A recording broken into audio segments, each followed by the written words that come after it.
এবং চামিলি এবং বিএনপির যে স্বপন তাদেরকে দ্রুততম সময়ের মধ্যে আইনের আওতায় নিয়ে আসতে হবে।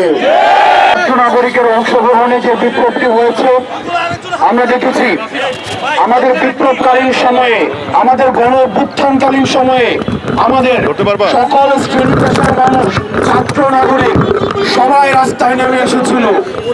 তখন পুরো বাংলাদেশ দুটা ভাগে বিভক্ত ছিল, একটা হলো নির্যাতক, আরেকটা হচ্ছে নির্যাতিত। আমরা দেখেছি তখন নির্যাতকের ভূমিকায় ছিল আওয়ামী লীগ, ফ্যাসিজম।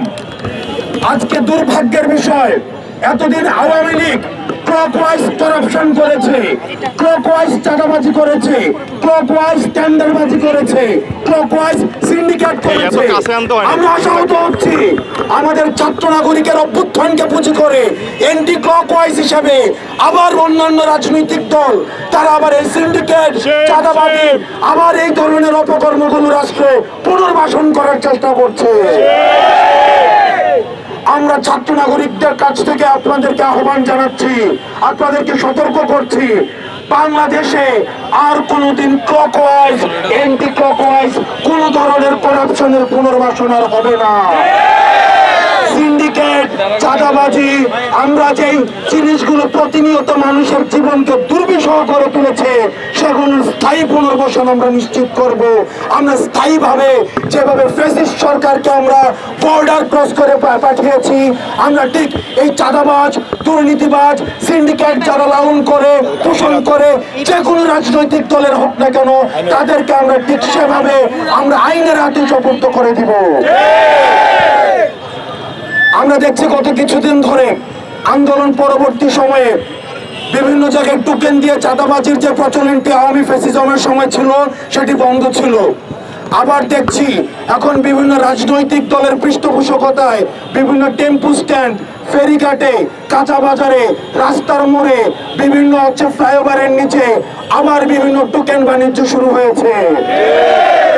যারা এই টোকেন বাণিজ্য বিভিন্ন নেতার নামে আপনারা করছেন, বিভিন্ন ব্যানারে ব্যানারে রাস্তাঘাটে আপনারা ছবি তুলিয়ে নেতাকে পিছনে ব্যানার বানিয়ে আপনারা এই টোকেনের টেন্ডার নিয়েছেন, আপনাদেরকে আমরা আইনের হাতে সোপর্দ করব। আমরা স্পষ্ট করে বলতে চাই, গণবিমুখ যে কোনো ধরনের সিদ্ধান্ত এই ছাত্র নাগরিক রুখে দিবে।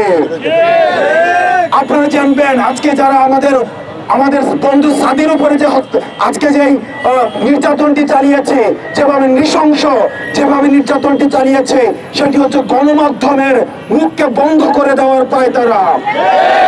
আমরা ফ্যাসিজমের সরকারের সময় দেখেছি সরকার ইন্টেনশনালি যারা কথা বলতে চায়, দুর্নীতির বিরুদ্ধে দাঁড়ায়, সিন্ডিকেটের বিরুদ্ধে দাঁড়ায়, তাদেরকে আয়না ঘরে পাঠিয়েছে, তাদেরকে মিউট করে দেওয়া হয়েছে, তাদেরকে খুন করে ফেলা হয়েছে।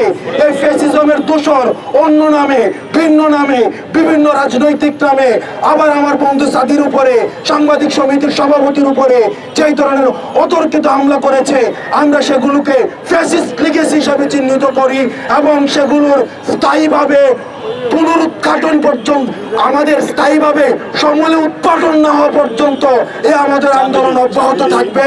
এবং চামিলি এবং বিএনপির যে স্বপন তাদেরকে দ্রুততম সময়ের মধ্যে আইনের আওতায় নিয়ে আসতে হবে।